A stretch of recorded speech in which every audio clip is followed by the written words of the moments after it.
Hello everyone, मैं दीक्षा। स्वागत है आपका आपके अपने यूट्यूब चैनल में। इसमें करंट अफेयर की प्रैक्टिस क्वेश्चन सॉल्व किए जा रहे हैं, जिसमें देखा जाए तो ये अंतर्राष्ट्रीय सम्मेलन समारोह बैठक से रिलेटेड है। ये अंतर्राष्ट्रीय परिदृश्य से रिलेटेड है। इसके पहले का जो राष्ट्रीय परिदृश्य है उसको कंप्लीट किया जा चुका है। अगर आपने नहीं देखा है तो इसका लेक्चर 2 है, जिसके अंतर्गत आपको राष्ट्रीय परिदृश्य के अंतर्राष्ट्रीय सम्मेलन समारोह बैठक मिलेंगे। यूपीपीसीएस में किस तरीके के क्वेश्चन पूछे जाते हैं इसके प्रारूप को देख लेते हैं, फिर किस तरीके के क्वेश्चन आएंगे इनको सॉल्व किया जाएगा।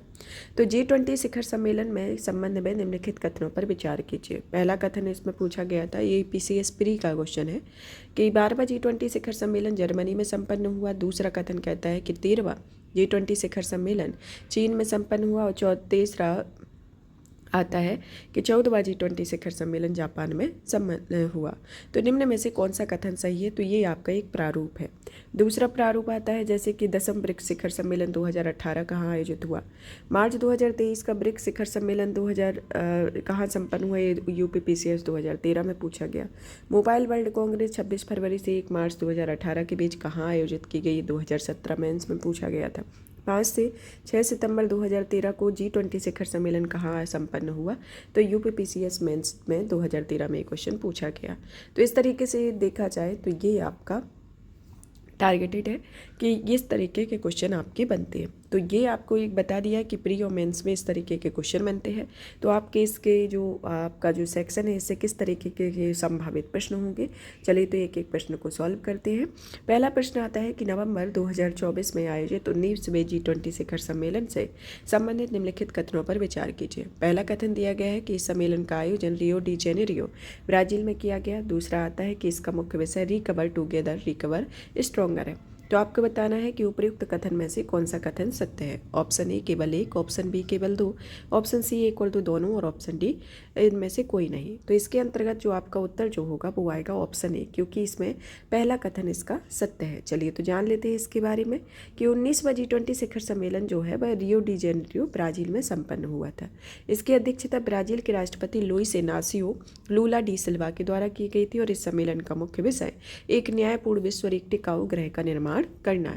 इसका उद्देश्य जो है वैश्विक आर्थिक स्थिरता और सतत विकास, जलवायु परिवर्तन, ऊर्जा सुरक्षा, अन्य प्रमुख विषयों पर चर्चा करना है। यह वैश्विक चुनौती का समाधान करने के लिए एक बहुपक्षीय सहयोग को बढ़ावा देना होता है। प्रधानमंत्री नरेंद्र मोदी ने इस शिखर सम्मेलन में भाग लिया हुआ है। तो इसके अंतर्गत ये प्रमुख इंपोर्टेंट पॉइंट आते हैं। तो ये आपका G20 19वां G20 शिखर सम्मेलन है, जिसकी थीम जो है एक न्यायपूर्ण विश्व और टिकाऊ ग्रह है। इसका जो आयोजन है वह रियो डी जेनेरियो में संपन्न हुआ। तो इसमें क्वेश्चन में आपका क्या पूछा गया था, इसमें जो आपका विषय है इससे रिलेटेड था। तो विषय यहाँ का क्या है? यहाँ का विषय है एक न्यायपूर्ण विश्व और टिकाऊ ग्रह का निर्माण होना है। अब आते हैं दूसरे क्वेश्चन की ओर। दूसरे क्वेश्चन को सॉल्व करने के पहले इसके और भी इम्पोर्टेंट पॉइंट देख लेते हैं कि उन्होंने भारत द्वारा वर्ष 2023 में आयोजित G20 सम्मेलन में के दौरान पारित घोषणा पत्र के आधार पर नई योजनाओं का सुझाव दिया। इस सम्मेलन का उद्घाटन के अवसर पर ब्राज़ील के राष्ट्रपति लुइस इनासियो लूला डी सिल्वा ने भूख और गरीबी के खिलाफ वैश्विक गठबंधन पर आधिकारिक उद्घाटन किया। और इस गठबंधन का जो मुख्य उद्देश्य भूख और गरीबी से मिटाने के लिए सतत विकास लक्ष्यों की दिशा में प्रगति में तेजी लाना है। और वर्ष 2025 का दक्षिण अफ्रीका G20 शिखर सम्मेलन की मेजबानी करेगा। तो इस तरीके से देखा जाए तो ये G20 शिखर सम्मेलन के बारे में। अब आता है कि ये G20 शिखर सम्मेलन है, लेकिन इससे रिलेटेड कुछ जी के इम्पोर्टेंट हो जाता है कि G20 क्या है। एक तरीके से आर्थिक और वित्तीय व्यवस्था से संबंधित मामलों और परामर्श से महत्वपूर्ण मंच है। इसमें क्या शामिल है? 19 देश, यूरोपीय संघ और अफ्रीकी संघ है। इसकी स्थापना कब हुई? वर्ष 1999 में। G20 सदस्य देश वैश्विक सकल घरेलू उत्पाद का लगभग 85%, वैश्विक व्यापार का 75% से अधिक कितनी आबादी का प्रतिनिधित्व करते हैं? विश्व की लगभग 2/3 आबादी का इसमें प्रतिनिधित्व करते हैं। तो इससे रिलेटेड इम्पोर्टेंट पॉइंट हो जाते हैं। अब आता है नेक्स्ट क्वेश्चन कि अबू धाबी अंतर्राष्ट्रीय पेट्रोलियम प्रदर्शनी और सम्मेलन 2024 से संबंधित है। तो पहला कथन पूछा गया है कि यह कार्यक्रम 4 से 7 नवंबर 2024 के बीच संयुक्त अरब अमीरात में संपन्न किया गया। दूसरा कथन आता है कि इसमें केंद्रीय पेट्रोलियम और प्राकृतिक गैस मंत्री धर्मेंद्र प्रधान ने प्रदर्शनी में भारतीय मंडप का उद्घाटन किया। तो इसके अंतर्गत आपको बताना है कौन सा कथन सत्य है। ऑप्शन ए केवल एक, ऑप्शन बी केवल दो, ऑप्शन सी 1 और 2 दोनों, ऑप्शन डी उपयुक्त में से कोई नहीं। तो इसके अंतर्गत देखा जाए तो आपका पहला कथन सत्य है कि यह 4 से 7 नवंबर 2024 को संयुक्त अरब अमीरात में आयोजित किया गया था। इसकी व्याख्या को जान लेते हैं कि अबू धाबी अंतर्राष्ट्रीय पेट्रोलियम प्रदर्शनी और सम्मेलन 2024 का जो आयोजन है वह 4 से 7 नवंबर 2024 को हुआ। यह अबू धाबी संयुक्त अरब अमीरात में हुआ। यह 40वां संस्करण है और ये एक तरीके से महत्वपूर्ण वैश्विक ऊर्जा मंच है और इसे केंद्रीय पेट्रोलियम और प्राकृतिक गैस मंत्री हरदीप सिंह पुरी ने प्रदर्शनी में भारतीय मंडप का उद्घाटन किया हुआ है। तो इससे रिलेटेड इंपॉर्टेंट पॉइंट आते हैं। अब आते हैं नेक्स्ट टॉपिक की ओर कि अक्टूबर 2024 में ऑस्ट्रेलिया भारत शिक्षा और कौशल परिषद की दूसरी बैठक 2024 का आयोजन कहाँ किया गया। Option A New Delhi, option B Sydney, option C Melbourne, option D Perth. तो इसके अंतर्गत देखा जाए तो आपका जो ये सम्मेलन की बैठक है वह सिडनी में संपन्न हुई, तो ऑप्शन बी होगा।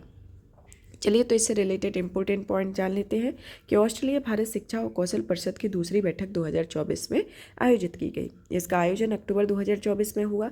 यह सिडनी ऑस्ट्रेलिया में यह संपन्न हुई। इसमें भारत का प्रतिनिधित्व केंद्रीय शिक्षा मंत्री धर्मेंद्र प्रधान के द्वारा किया गया और ऑस्ट्रेलिया का प्रतिनिधित्व शिक्षा मंत्री और सांसद जैसन क्लियर और कौशल एवं प्रशिक्षण मंत्री एंड्रयू जाइल्स के द्वारा किया गया। तो इसके अंतर्गत आता है। अब आता है इससे रिलेटेड जीके, जैसे कि ऑस्ट्रेलिया भारत शिक्षा एवं कौशल परिषद की स्थापना कब हुई, वर्ष 2011 में। इसकी पहली बैठक का आयोजन कब हुआ था, गांधीनगर में। और इसकी तीसरी बैठक कहाँ आयोजित हुई, नई दिल्ली में। तो इससे रिलेटेड इंपॉर्टेंट पॉइंट आते हैं। अब आते हैं हम नेक्स्ट टॉपिक की ओर कि अक्टूबर 2024 में आपदा जोखिम न्यूनीकरण पर एशिया प्रशांत मंत्रिस्तरीय सम्मेलन 2024 कहाँ आयोजित हुआ। Option A Tokyo, option B Bangkok, option C Singapore, option D Manila. तो इसके अंतर्गत आपको बताना है। तो इसमें देखा जाए तो इसमें ऑप्शन डी होगा, ये मनीला में आयोजित हुआ। चलिए तो इससे रिलेटेड जो भी इंपॉर्टेंट पॉइंट आते हैं इनको देख लेते हैं कि आपदा जोखिम न्यूनीकरण पर एशिया प्रशांत मंत्रिस्तरीय सम्मेलन 2024 का आयोजन 14 से 18 अक्टूबर 2024 के मध्य हुआ। यह मनीला फिलीपींस में हुआ। इसे फिलीपींस सरकार द्वारा संयुक्त राष्ट्र आपदा जोखिम न्यूनीकरण कार्यालय के सहयोग से किया गया। इस सम्मेलन का विषय surge to 2030 enhancing ambition in Asia Pacific to accelerated disaster risk reduction इसका होता है। इस सम्मेलन का उद्घाटन फिलीपींस के राष्ट्रपति बोंग मार्कोस के द्वारा किया गया। तो इसके अंतर्गत आता है और इसे केंद्रीय गृह राज्य मंत्री नित्यानंद राय ने भारतीय प्रतिनिधित्व का नेतृत्व किया हुआ था। अब आते हैं नेक्स्ट क्वेश्चन में कि हाल ही में 16वें ब्रिक्स शिखर सम्मेलन कैसे संबंधित कथनों पर विचार कीजिए। पहला कथन कहता है कि यह सम्मेलन 22 से 24 अक्टूबर 2024 के मध्य रूस की मेजबानी में कजान में आयोजित किया गया। इसी सम्मेलन का मुख्य विषय वैश्विक विकास के नए दौर के लिए उच्च गुणवत्ता की ब्रिक्स भागीदारी को बढ़ावा देना है। तो इसके अंतर्गत कौन कौन से कथन सत्य है। तो इसमें आपका पहला कथन सत्य है, दूसरा कथन असत्य है। चलिए तो जान लेते हैं कि 16वां जो ब्रिक्स शिखर सम्मेलन हुआ है वह कजान रूस में संपन्न किया गया। इसका मुख्य विषय निष्पक्ष वैश्विक विकास सुरक्षा के लिए बहुपक्षवाद को मजबूत करना है। इस सम्मेलन की अध्यक्षता रूस के राष्ट्रपति व्लादिमीर पुतिन के द्वारा की गई थी। यह वह सम्मेलन था जिसमें मिस्र, इथोपिया, ईरान और संयुक्त अरब अमीरात नए सदस्य के रूप में प्रतिभाग किए हुए थे। 15वें विकसित शिखर सम्मेलन 2023 में ये सभी जो देश थे इस संगठन में शामिल हुए थे। प्रधानमंत्री नरेंद्र मोदी ने इस संगठन में भाग लिया और इस ब्रिक्स नेताओं में बहुपक्षवाद को मजबूत करने, आतंकवाद का मुकाबला करने, आर्थिक विकास को बढ़ावा देने, सतत विकास को आगे बढ़ाने, वैश्विक दक्षिण चिंताओं पर ध्यान केंद्रित करने सहित कई मुद्दों पर सकारात्मक चर्चा की गई। तो इसके अंतर्गत आता और इस अवसर पर देखा जाए तो 18 अगस्त को ब्रिक्स भूगोलवेत्ता दिवस को स्थापित करने की पहल की घोषणा की गई और इसका उद्देश्य सतत विकास चुनौतियों से निपटने की क्षमताओं को बढ़ाने के लिए ब्रिक्स के भीतर भौगोलिक और भूस्थानिक विभाग को संयुक्त अनुसंधान को बढ़ावा देना है। और 17वां ब्रिक्स शिखर सम्मेलन 2025 आपका ब्राज़ील में आयोजित होगा।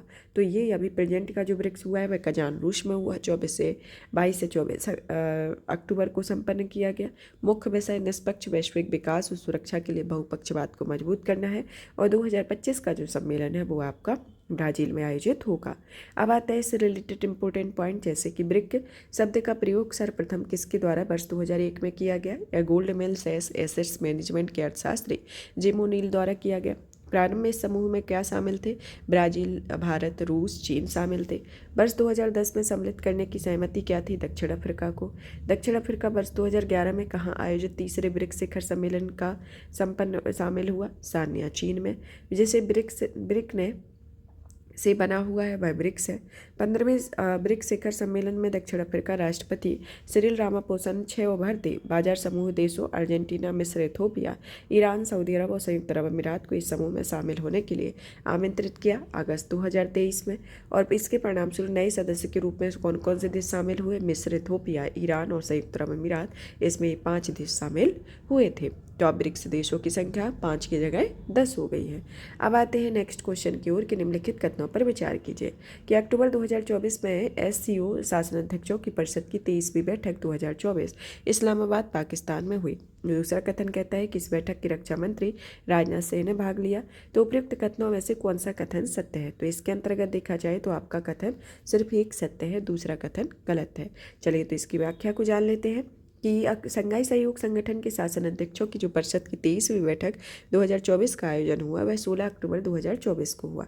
इस्लामाबाद, पाकिस्तान में हुआ। इसकी अध्यक्षता पाकिस्तान ने की। SCO सदस्य देशों के राष्ट्र प्रमुखों और उनके प्रतिनिधियों ने इस बैठक में भाग लिया और विदेश मंत्री S जयशंकर ने इस बैठक में भारतीय प्रतिनिधिमंडल का नेतृत्व किया हुआ था। नेक्स्ट क्वेश्चन की ओर आते हैं कि 4वीं क्वाड शिखर सम्मेलन 2024 से संबंधित निम्नलिखित कथनों पर विचार कीजिए। पहला कथन है कि 21 सितंबर 2024 को यह शिखर सम्मेलन टोक्यो, जापान में संपन्न हुआ। दूसरा आता है कि 5वां क्वाड लीडर शिखर सम्मेलन वर्ष 2025 में भारत में प्रस्तावित है। तो उपयुक्त कथन में से कौन सा कथन सत्य है इसके अंतर्गत बताना है। तो इसमें आपका जो देखा जाए तो दूसरा कथन सत्य है, पहला कथन इसमें गलत है। तो अब इसका जो सम्मेलन है वह विल्मिंगटन, डेलावेयर, USA में संपन्न किया गया। इसकी मेजबानी अमेरिकी राष्ट्रपति जो बाइडेन ने की हुई थी। ऐसे प्रधानमंत्री नरेंद्र मोदी ने इस सम्मेलन में भाग लिया। इसमें हिंद प्रशांत क्षेत्र के विकास और पारस्परिक हित के समकालीन मुद्दों पर चर्चा की गई। यह 5वां क्वाड शिखर सम्मेलन वर्ष 2025 में भारत में प्रस्तावित है और यह दूसरा क्वाड्स लीडर शिखर सम्मेलन वर्चुअली आयोजित किया गए थे और इसमें 6वां क्वाड लीडर शिखर सम्मेलन कहा जाएगा। तो इसके अंतर्गत आता है। अब इससे रिलेटेड जी के कि क्वाड क्या है? क्वाड एक तरीके से USA, जापान, ऑस्ट्रेलिया, भारत के बीच में एक अनौपचारिक रणनीतिक मंच है। इसकी शुरुआत वर्ष 2007 में हुई थी। अब आते हैं नेक्स्ट क्वेश्चन की ओर कि 2024 में अंतर संसदीय संघ की 149वीं बैठक कहाँ आयोजित की गई? तो ये जेनेवा में आयोजित की गई। तो ऑप्शन डी होगा। इस अंतर सदस्यीय संघ की 149वीं बैठक के बारे में जान लेते हैं कि यह 13 से 17 अक्टूबर 2024 के मध्य हुई। यह जेनेवा, स्विट्जरलैंड में हुई। इसे अंतर संसदीय संघ द्वारा की गई। इसका मुख्य विषय harnessing science and technology innovation for a peaceful and sustainable future रहा है। लोकसभा अध्यक्ष ओम बिरला ने इस बैठक में भारतीय प्रतिनिधिमंडल का प्रतिनिधित्व किया हुआ है। तो इसके अंतर्गत आता है। अब आते हैं इससे रिलेटेड जी के, जैसे कि IPU है एक तरीके से राष्ट्रीय सांसदों का वैश्विक संगठन। फिर आता है इसकी स्थापना 1889 में की गई। मुख्यालय जेनेवा, स्विट्जरलैंड में। इसमें कुल सदस्य 181 सदस्य और 15 एसोसिएट सदस्य होते हैं। तो इससे रिलेटेड जी के आता है। अब आते हैं नेक्स्ट क्वेश्चन की ओर कि निम्नलिखित कथनों पर विचार कीजिए। पहला कथन कहता है कि यह 7 से 8 अक्टूबर 2024 के मध्य हैम्बर्ग सतत विकास सम्मेलन 2024 हैम्बर्ग, जनवरी में आयोजित किया गया। दूसरा कथन आता है कि यह केंद्रीय वाणिज्य और उद्योग मंत्री पीयूष गोयल ने इस सम्मेलन में भाग लिया। तो आपको बताना है कि इनमें से कौन सा कथन सत्य है। ऑप्शन ए केवल 1, ऑप्शन बी केवल 2, ऑप्शन सी 1 और 2 दोनों, ऑप्शन डी इनमें से कोई नहीं। तो इसमें आपका जो उत्तर होगा ऑप्शन ए सही होगा। केवल 1 इसमें कथन सत्य है, दूसरा कथन गलत है। चलिए तो इसकी व्याख्या को जान लेते हैं कि हैम्बर्ग सतत विकास सम्मेलन 2024 का जो आयोजन है 7 से 8 अक्टूबर 2024 के मध्य हैम्बर्ग, जर्मनी में हो। यह इसका उद्देश्य हरित ऊर्जा क्षेत्र में हो रहे परिवर्तन पर प्रकाश डालना है। केंद्रीय नवीन और नवीनीकरण ऊर्जा मंत्री प्रहलाद जोशी ने इस सम्मेलन को भारतीय प्रतिनिधिमंडल का नेतृत्व किया हुआ है। तो इसके अंतर्गत आता है। अब आते हैं नेक्स्ट कि अक्टूबर 2024 में 6ठा भारत अमेरिका वाणिज्यिक संवाद 2024 का आयोजन कहाँ किया गया? तो ये वाशिंगटन DC में किया गया। इसकी व्याख्या को जान लेते हैं कि 6ठा भारत अमेरिका वाणिज्यिक संवाद 2024 का आयोजन 3 अक्टूबर 2024 को वाशिंगटन DC, संयुक्त राज्य अमेरिका में संपन्न हुआ।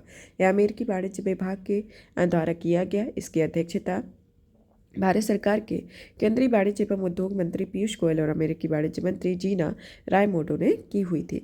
नेक्स्ट क्वेश्चन की ओर आते हैं कि सितंबर 2024 के मध्य एशियन इंफ्रास्ट्रक्चर इन्वेस्टमेंट बैंक के बोर्ड ऑफ गवर्नेंस की 9वीं वार्षिक बैठक 2024 का आयोजन कहाँ किया गया? Option A New Delhi, option B Beijing, option C Samarkand, option D Mumbai.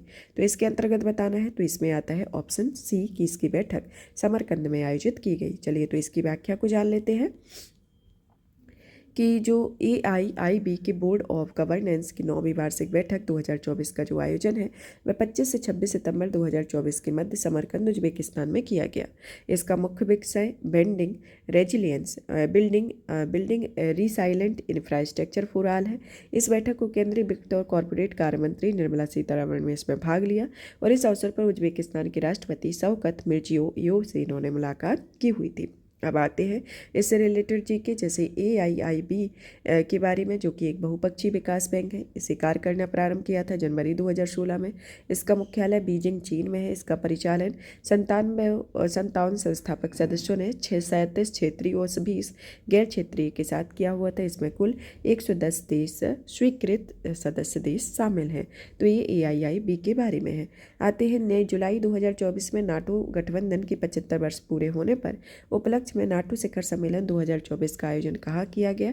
तो ये वाशिंगटन DC में किया गया। इससे रिलेटेड प्रश्नों को इम्पोर्टेंट पॉइंट और इससे रिलेटेड जो जीके है उसको देखेंगे।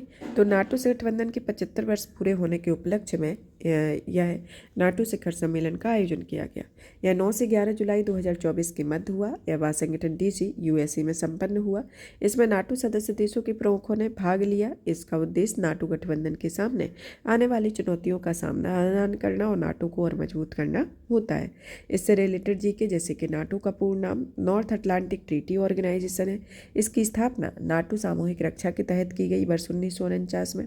इस संधि पर हस्ताक्षर वाशिंगटन DC के गठबंधन के नेताओं द्वारा 4 अप्रैल 1949 को किया गया और यह संधि वाशिंगटन संधि कहलाई। और इससे गठबंधन में किसी भी एक सदस्य पर हमला होने पर सभी सदस्य उसकी सहायता करेंगे। इस संधि में अनुच्छेद 5 के अनुसार होगा, तो इसके अंतर्गत आता है। और शुरू में नाटो में संस्थापक सदस्यों की संख्या 12 हुआ करती थी और वर्तमान में कुल 32 सदस्य देश है और इसका मुख्यालय ब्रुसेल्स बेल्जियम में स्थित है। तो इससे रिलेटेड इंपॉर्टेंट पॉइंट आते हैं। अब आते हैं नेक्स्ट क्वेश्चन की कि SCO राष्ट्राध्यक्षों की परिषद की 24वीं बैठक 2024 से संबंधित निम्न कथनों पर विचार कीजिए। पहला आता है कि यह बैठक 4 जुलाई 2024 को अस्ताना कजाकिस्तान में आयोजित हुई। दूसरा आता है कि उपराष्ट्रपति जगदीप धनखड़ ने इस बैठक में भारतीय प्रतिनिधिमंडल का नेतृत्व किया। तो उपयुक्त कथन में से कौन सा कथन सत्य है? तो इसमें ऑप्शन दिया गया है केवल एक, ऑप्शन बी केवल 2, ऑप्शन डी सी आता है 1 और 2 दोनों, ऑप्शन डी इनमें से कोई नहीं। तो इसका होगा ऑप्शन ए, मतलब कि केवल एक कथन इसमें सत्य है कि शंघाई सहयोग संगठन राष्ट्राध्यक्षों की परिषद की 24वीं बैठक 2024 का आयोजन 4 जुलाई 2024 को अस्ताना कजाकिस्तान में संपन्न हुआ। इसकी अध्यक्षता राजस्थान राष्ट्रपति कासिम चोंगबार्ट टोकायेव ने की हुई थी। इसकी 23वीं बैठक वर्ष 2023 में पहली बार भारत की अध्यक्षता में वर्चुअली आयोजित की गई थी। इसमें SCO सदस्य देशों के राष्ट्र प्रमुखों ने भाग लिया। इसमें विदेश मंत्री डॉक्टर S जयशंकर ने इस बैठक को भारतीय प्रतिनिधिमंडल का नेतृत्व किया हुआ था। अब आते हैं नेक्स्ट क्वेश्चन की ओर कि हाल ही में 77वीं विश्व स्वास्थ्य सभा 2024 का आयोजन कहाँ हुआ? तो ये जो सभा है ये रोम में आयोजित की गई, जेनेवा में आयोजित की गई। तो इसके बारे में जान लेते हैं कि 77वीं विश्व स्वास्थ्य सभा 2024 का आयोजन 27 मई 1 जून 2024 से 27 मई से 1 जून 2024 तक जेनेवा स्विट्जरलैंड में संपन्न की गई। यह विश्व स्वास्थ्य संगठन के द्वारा की गई। इसका मुख्य विषय all for health, health for all रहा है। इस कार्यक्रम के दौरान भारत ने डिजिटल स्वास्थ्य पर एक अलग कार्यक्रम का आयोजन किया जिसमें क्वाड देशों, जिसमें ऑस्ट्रेलिया, भारत, जापान, संयुक्त राज्य अमेरिका ने भागीदारी की हुई थी। और इससे रिलेटेड और भी कि जैसे कि विश्व स्वास्थ्य महासभा क्या है? यह एक तरीके से स्वास्थ्य नीति पर निर्णय लेने वाली एक संस्था है। इसका मुख्य कार्य WHO की नीतियों का निर्धारण करना, महानिदेशक की नियुक्ति करना, वित्तीय नीतियों का परीक्षण करना, प्रस्तावित कार्यक्रम बजट की समीक्षा करना और उसे अनुमोदित करना है। इसमें WHO के मुख्यालय जेनेवा स्विट्जरलैंड में किया गया। इसकी सभा प्रतिवर्ष आयोजित की जाती है। अब आते हैं नेक्स्ट क्वेश्चन की ओर कि भारत 50वें G20 शिखर सम्मेलन 2024 का से संबंधित निम्न कथनों पर विचार कीजिए। पहला आता है कि यह शिखर सम्मेलन 13 से 15 जून 2024 के मध्य अपूलिया, इटली में आयोजित किया गया। दूसरा कथन आता है कि इसमें भारत के विदेश मंत्री एस जयशंकर ने इस सम्मेलन में भारतीय प्रतिनिधिमंडल का नेतृत्व किया। तो इसमें आपका पहला कथन सत्य है लेकिन दूसरा कथन असत्य है, तो इसके कारण ऑप्शन ए सही हो जाता है कि 50वां G7 राष्ट्रों का शिखर सम्मेलन 2024 का आयोजन 13 से 15 जून 2024 के मध्य अपूलिया, इटली में आयोजित किया गया। इस सम्मेलन की अध्यक्षता इटली के प्रधानमंत्री जियोर्जिया मेलोनी ने की। इस सम्मेलन को पहली बार पोप फ्रांसिस ने भाग लिया था। इस सम्मेलन में भागीदार देश के नेताओं में शामिल थे कनाडा के प्रधानमंत्री जस्टिन ट्रूडो, फ्रांस के राष्ट्रपति इमैनुअल मैक्रों, यूनाइटेड किंगडम के तत्कालीन प्रधानमंत्री ऋषि सुनक, जापान के प्रधानमंत्री फूमियो किशिदा, संयुक्त राज्य अमेरिका के राष्ट्रपति जो बाइडेन और जर्मनी के चांसलर ओलाफ स्कोल, जिसके अंतर्गत ये शामिल थे। और यूरोपीय संघ का प्रतिनिधित्व किया था यूरोपीय आयोग के अध्यक्ष उर्सुला वान डेर लेयन और यूरोपीय परिषद के अध्यक्ष चार्ल्स मिशेल के द्वारा। इस सम्मेलन में आमंत्रित देशों में शामिल हैं Bharat, Algeria, Argentina, Brazil, Jordan, Kenya, Mauritania, African union, Tunisia, तुर्की, यूएई, यूक्रेन और वेटिकन सिटी। इस शिखर सम्मेलन में प्रधानमंत्री नरेंद्र मोदी ने भारतीय प्रतिनिधिमंडल का नेतृत्व किया हुआ था। और शिखर सम्मेलन के विचार विमर्श किए गए मुद्दे में शामिल थे रूस यूक्रेन संघर्ष और पर्यावरण, जलवायु परिवर्तन, खाद्य सुरक्षा आदि इसके अंतर्गत शामिल थे। इससे रिलेटेड जी के जैसे कि G7 क्या है, यह विश्व की सबसे विकसित अर्थव्यवस्थाओं का अनौपचारिक संगठन है। इस सदस्य देशों में शामिल है Canada, France, Germany, Italy, Japan, UK, USA. इसके अध्यक्ष ओया का चयन होता है रोटेशन प्रणाली के आधार पर। इसका पहला शिखर सम्मेलन वर्ष 1975 फ्रांस में किया गया। इसमें 6 राष्ट्रों ने भाग लिया, जिसमें फ्रांस, संयुक्त राज्य America, United kingdom, Italy, Germany, Japan है। वर्ष 1976 में किसकी सहभागिता के पश्चात यह समूह G7 के नाम से जाना जाने लगा? कनाडा की। और इसका अगला शिखर सम्मेलन 2025 का कनाडा में संपन्न होगा। अब आते हैं नेक्स्ट क्वेश्चन की ओर कि विश्व हाइड्रोजन शिखर सम्मेलन 2024 से संबंधित निम्न कथनों पर विचार कीजिए। पहला कथन कहता है कि 13 से 15 मई 2024 के मध्य यह शिखर सम्मेलन रॉटरडैम, नीदरलैंड में आयोजित किया गया। दूसरा कथन कहता है कि भारत ने जनवरी 2020 में राष्ट्रीय हरित हाइड्रोजन मिशन शुरू किया। तो निम्नलिखित कथन में से कथन कौन सा सही है? तो इसके अंतर्गत देखा जाए तो ऑप्शन ए केवल एक, ऑप्शन बी केवल दो, ऑप्शन सी एक और दो दोनों, ऑप्शन डी इनमें से कोई नहीं। तो इसमें देखा जाए तो आपका पहला कथन सत्य है, दूसरा कथन गलत है। चलिए तो इसकी व्याख्या को जान लेते हैं कि विश्व हाइड्रोजन शिखर सम्मेलन 2024 का आयोजन 13 से 15 मई 2024 के मध्य में रॉटरडैम, नीदरलैंड में संपन्न हुआ। भारत ने पहली बार इस शिखर सम्मेलन में अपना स्वयं का मंडप स्थापित किया हुआ था और भारत ने 2030 के अंत तक 5 MMT यानी कि मिलियन मीट्रिक टन को हरित हाइड्रोजन उत्पादन क्षमता हासिल करने की महत्वाकांक्षी लक्ष्य निर्धारित किया हुआ था। नेक्स्ट आते हैं कि हाल ही में आसियान भारत माल व्यापार समझौता संयुक्त समिति की चौथी बैठक 2024 का आयोजन कहाँ हुआ? तो ये मलेशिया में हुआ, तो ऑप्शन बी होगा। नेक्स्ट क्वेश्चन इसी के अंतर्गत इसकी व्याख्या को जान लेते हैं कि आसियान भारत माल व्यापार समझौता संयुक्त समिति की चौथी बैठक का जो आयोजन है 7 से 9 मई 2024 के मध्य हुआ। यह पुत्रजाया मलेशिया में हुआ। यह भारत के वैश्विक व्यापार में 11% की हिस्सेदारी के साथ आसियान भारत के प्रमुख भागीदारों में से एक है। इसमें 2023-24 में द्विपक्षीय व्यापार 122.67 बिलियन अमेरिकी डॉलर रहा है।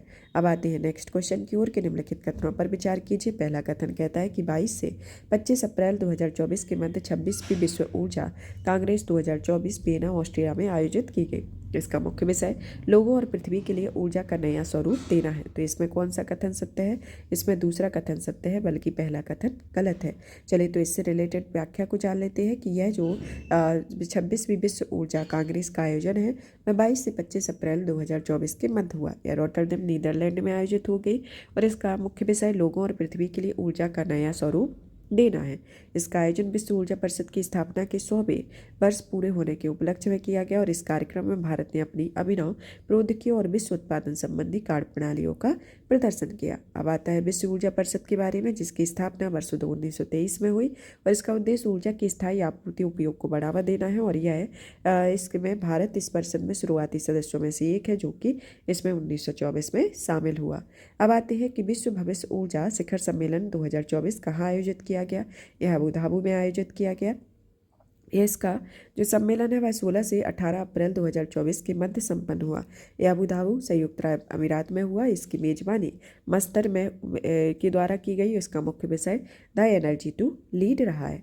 यहाँ पर देखा जाए तो ये आपका टॉपिक फिनिश होता है। नेक्स्ट क्लास में नेक्स्ट टॉपिक के साथ मिलेंगे और भी इसी तरीके की इन्फॉर्मेटिव वीडियो को देखने के लिए और इसी सेशन को कंटिन्यू करने के लिए वीडियो को लाइक करें, चैनल को सब्सक्राइब करें और PDF आपको हमारे telegram channel UPSC PSC with Diksha पर अवेलेबल हो जाएगी। धन्यवाद।